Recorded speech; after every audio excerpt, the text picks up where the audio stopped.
Amados e queridos irmãos, recebam a paz do Senhor Jesus. Pastor Davi Bueno passando por aqui para mais uma lição da nossa escola bíblica dominical. Estamos estudando as lições da editora Betel e nesta ocasião estaremos estudando a lição de número 2. Josué aprendendo a servir com fidelidade e excelência. Uma série de 13 lições que tem como título Personagens Bíblicos Virtuosos e Marcantes, que tem como seu comentarista pastor Valdir Alves.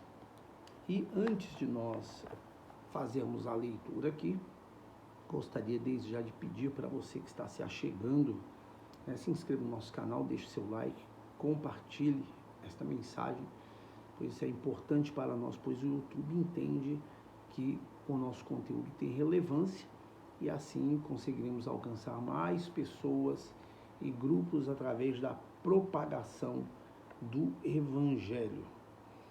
O nosso texto áudio está em Josué 1,5, que diz: ninguém se susterá diante de ti todos os dias da tua vida, como fui com Moisés, assim serei contigo. Não te deixarei e nem te desampararei. A verdade aplicada, mesmo tendo as promessas de Deus e a garantia da sua presença ao longo da caminhada cristã, devemos nos esforçar, cultivar o bom ânimo e perseverar na obediência. Os objetivos da lição: conhecer a origem de Josué, ressaltar que Deus usou Josué segundo a sua vontade e identificar a obediência como fator essencial ao êxito de Josué. Aqui na introdução está escrito que nesta lição nós estudaremos a história de Josué, que assumiu a liderança do povo de Israel após a morte de Moisés. Com certeza será um aprendizado significativo sobre obedecer às leis do Senhor e submeter-se às lideranças que ele instituiu sobre nossa vida ministerial. Então, a palavra de Deus hoje aqui, ela gira em torno da obediência e a nossa submissão em obedecermos os nossos líderes, pois essa é a orientação que em toda a palavra de Deus sempre foi deixada para o povo cristão. E com certeza será de grande aprendizado falarmos sobre Josué, que foi um servidor, de Moisés durante toda a sua vida. A sua vida, ela é uma inspiração para todos aqueles que aspiram tanto ao ministério com seriedade, como também a todos os cristãos que aspiram viver o ministério cristão com seriedade. A origem de Josué: filho de Num, da tribo de Efraim. Oséias, que em hebraico significa ele salvou, ou libertador, recebeu de Moisés o nome Josué. Então isso aí está em Números, capítulo 13, versículo de número 8 e versículo também 16. Então, falando um pouco aqui sobre a biografia de Josué, é muito importante, porque a biografia de Josué é uma das mais belas da Bíblia, e Josué era um homem de fé, um homem temente a Deus, além disso, um grande militar de coragem e sinceridade e também de estratégia. E nós passamos a compreender que, por mais que tudo o que aconteceu com Josué foi um fruto de uma vida de esforços, de obediência, frutos de uma vida de submissão, mas nós entendemos que Deus manifestou sobre a sua vida através na verdade, de Jacó, e nós vamos falar um pouco sobre isso, a bênção sobre a tribo do qual Josué ele descendeu. Então nós vimos aqui que ele veio da tribo de Efraim. E para nós entendermos essa questão, é importante nós citarmos aqui textos que estão em Gênesis, capítulo de número 48. A Bíblia vai nos fazer entender que José, sim, José do Egito, filho de Jacó, ele teve 2 filhos, né, com Asenate, que era uma egípcia, que era filha de Faraó, que foi dada a José por esposa, e ele teve o mais velho Manassés e o mais novo Efraim. A Bíblia nos fala que o velho Jacó já estava prestes já a morrer e já não estava enxergando direito, e José levou seus 2 filhos para que o avô pudesse ver. E a Bíblia nos faz entender que ele os abraçou, se alegrou muito e os amou ao ponto de desejar ministrar sobre ambos uma bênção, como se fossem filhos dele. Então, automaticamente, quando isso ocorreu, José ele posicionou tanto Efraim como Manassés. A Efraim, o mais novo, ele colocou à direita do velho Jacó, ou seja, com a mão esquerda de Jacó à sua frente. E Manassés ele colocou à esquerda de Jacó, ou seja, de frente à mão direita de Jacó, para que na hora da bênção ele com a sua mão direita pudesse abençoar a Manassés, que era o primogênito, e com a sua mão esquerda abençoar a Efraim, que era o mais novo. Mas é interessante que na hora que ele foi abençoar, ele cruzou as suas mãos e ele elevou a sua mão direita sobre Efraim e a esquerda sobre Manassés. A tal ponto que José ele disse, mas pai, não é o certo isso de se fazer, porque o que está à sua esquerda é o mais velho, que era Manassés. E Jacó ele respondeu, eu sei, meu filho, e deixa claro que aquela vontade era a vontade de Deus. E José ele não questionou, porque José também passou por isso. Porque nós vemos que Rubens, ele era o primogênito. Ele merecia algumas bênçãos, mas ele não valorizou de tal maneira as coisas de Deus. Já José era um moço que sempre estava aos pés do seu pai, aprendendo a palavra de Deus, se destacando no que se diz respeito a viver uma vida de intimidade e de comunhão com Deus, a tal ponto que ele recebeu da parte de Deus revelações, até mesmo de um futuro que iria acontecer, aonde seu pai, sua mãe, seus irmãos teriam que se prostrar diante dele, porque Deus iria exaltá-lo sobre a terra.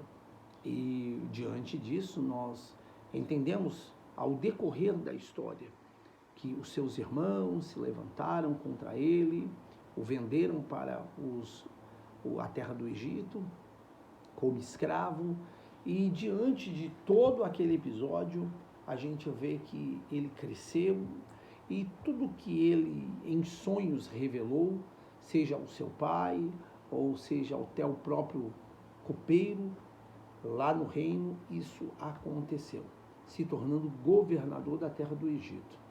E a gente entende que Josué, ele veio dessa tribo, ele descendeu da tribo de Efraim, que tinha sobre suas vidas essa bênção da parte de Deus que fora ministrada por Jacó.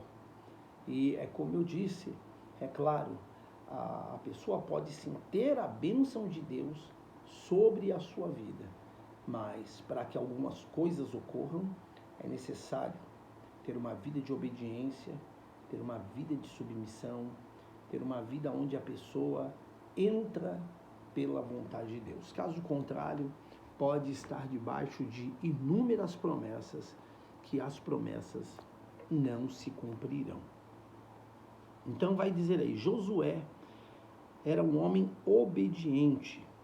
E dentro aqui dos comentários do pastor Valdir Alves, é interessante que tem uma parte que eu grifei que diz assim, ó, que ele era um assistente presente que não se afastava da tenda. Êxodo, capítulo número 33 e o versículo de número 11, que diz: e falava o Senhor a Moisés face a face, como qualquer fala com seu amigo. Depois tornava ao arraial.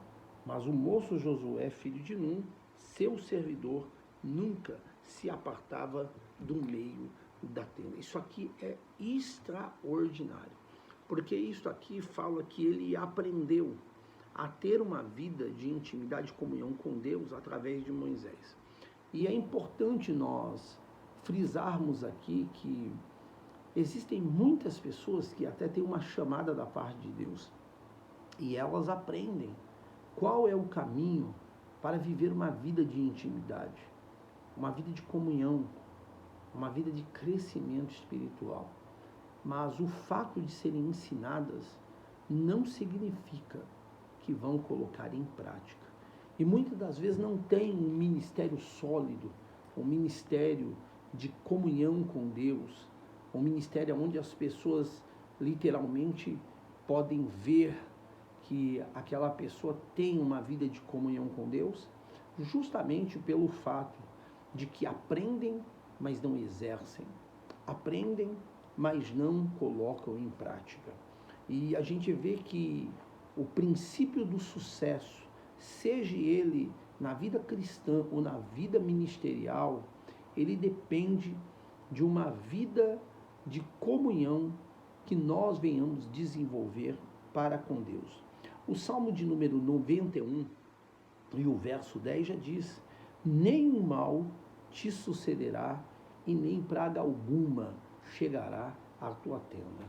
Então, deixa claro que uma pessoa que vive uma vida de comunhão, visto que a tenda é um lugar de comunhão, é um lugar de encontro, é um lugar onde a pessoa desenvolve um crescimento espiritual com Deus. Então, a pessoa desenvolvendo este crescimento, essa vida espiritual com Deus, isso não significa que ela não vai ter lutas, que ela não vai passar por provações, mas ela sempre será guardada por Deus.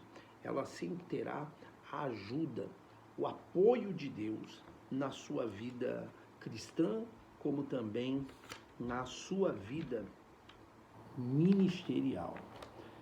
Aí aqui no tópico 1, 2, vai nos deixar claro que Moisés ele foi um grande líder. Então nós entendemos que essa foi a verdadeira causa de Josué, ele ser um grande líder. Ele foi um grande líder porque ele aprendeu com um grande líder. Aprendeu e procurou colocar tudo em prática na sua vida, né, ministerial, na sua vida, sua caminhada, na sua jornada, né, como um servo de Moisés, que estava ali com o intuito de aprender, sem ter a intenção de um cargo, sem ter a intenção de uma posição ministerial, mas fazendo porque sabia que aquilo o levaria, né, a uma vida de vitória, uma vida de sucesso, de comunhão com Deus. Aí aqui o pastor Valdir Alves, ele procura falar um pouco sobre a vida de Moisés.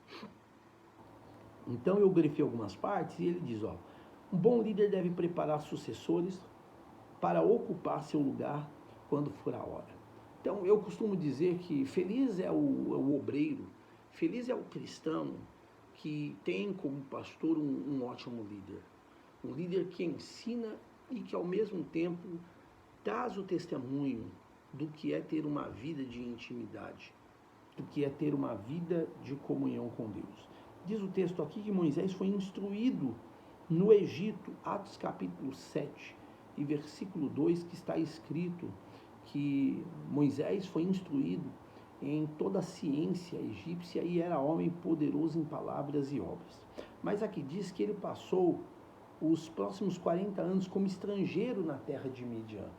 Então nós entendemos que Moisés, ele estuda nas terras do Egito, acha que está pronto para fazer a obra, vê um egípcio maltratando um hebreu, mata aquele egípcio e, por aquele acontecimento ter sido descoberto, ele precisa fugir da terra do Egito.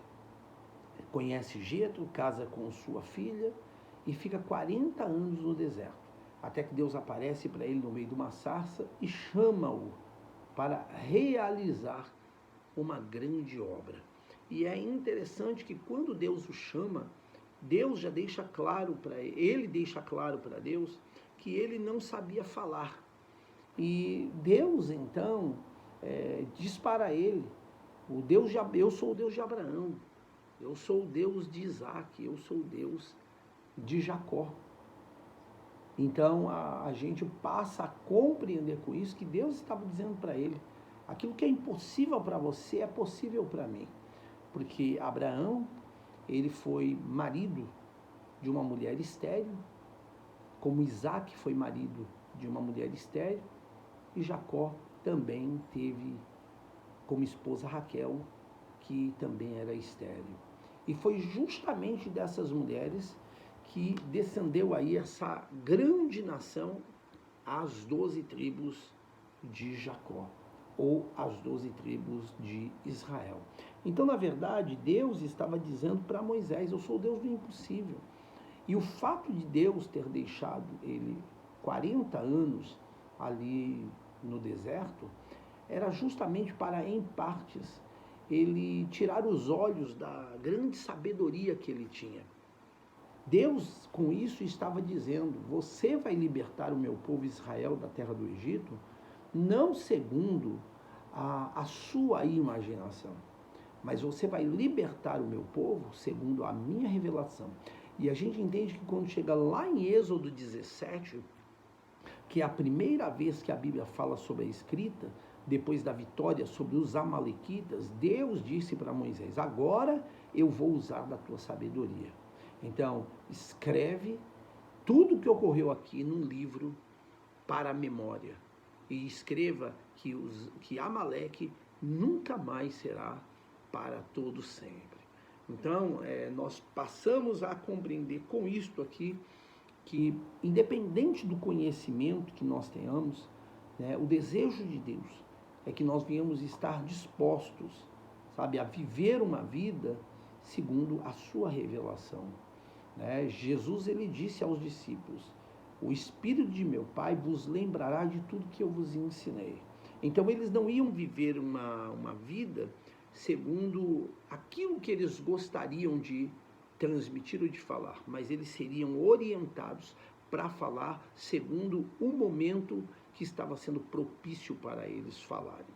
Eu sempre costumo dizer que nós, pregadores, temos inúmeras mensagens, mas o mais importante é nós entendermos, e isso é difícil, o que Deus quer para aquela noite, o que Deus quer para aquela manhã, o que Deus quer para aquela tarde, o que Deus quer para aquele vídeo que nós estamos, sabe, enviando uma palavra de bênção para inúmeras pessoas que vão ouvir. Então, é importante nós estarmos debaixo da direção de Deus. E aí diz aqui que, por fim, durante mais 40 anos, Moisés conduziu o povo no deserto em direção à terra prometida. E o que eu acho interessante, que isto aqui está todo relacionado no Novo Testamento, em Atos capítulo 7. O evangelista Lucas, ele escreveu. E eu entendo que isto era para ficar à memória da igreja primitiva.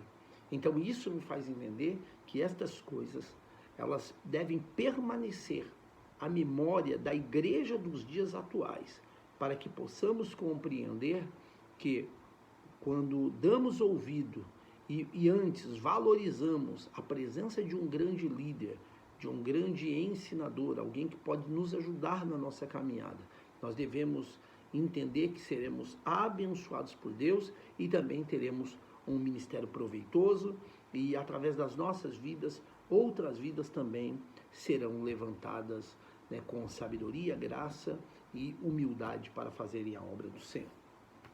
E aí ele fecha o 1:3 dizendo sobre o valor do discipulado. Então, quando nós falamos aqui sobre discipulado, nós logo lembramos sobre discípulos, sobre fazer discípulos. E qual é o intuito de se fazer discípulos?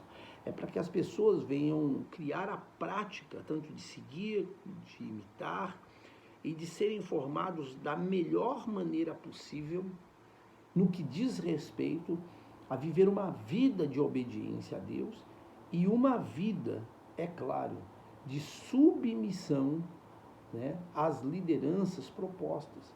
Porque eu sempre costumo dizer, se uma pessoa ela diz que teme a Deus, que ama a Deus, mas ela não consegue obedecer e não consegue amar o próximo que ela vê, então isso aí é hipocrisia. Não tem como uma pessoa dizer que ama um Deus que ele não vê, quando ele não consegue amar um irmão que ele vê. Não tem como ele dizer que é obediente a Deus, sendo que ele não consegue ser obediente às lideranças. E uma das maiores causas de tudo isto, inclusive de dissensões, contendas, rebeliões, que tem se levantado de uma maneira tão terrível, né, no seio da igreja, no Brasil e no mundo isso, é que infelizmente existem pessoas que até têm uma chamada, sabe, de Deus para ensinar, as pessoas têm uma chamada de Deus para liderar, mas infelizmente nós vivemos um cenário onde muitas pessoas, elas querem se levantar para ensinar, mas não estão dispostas a sentar para aprender.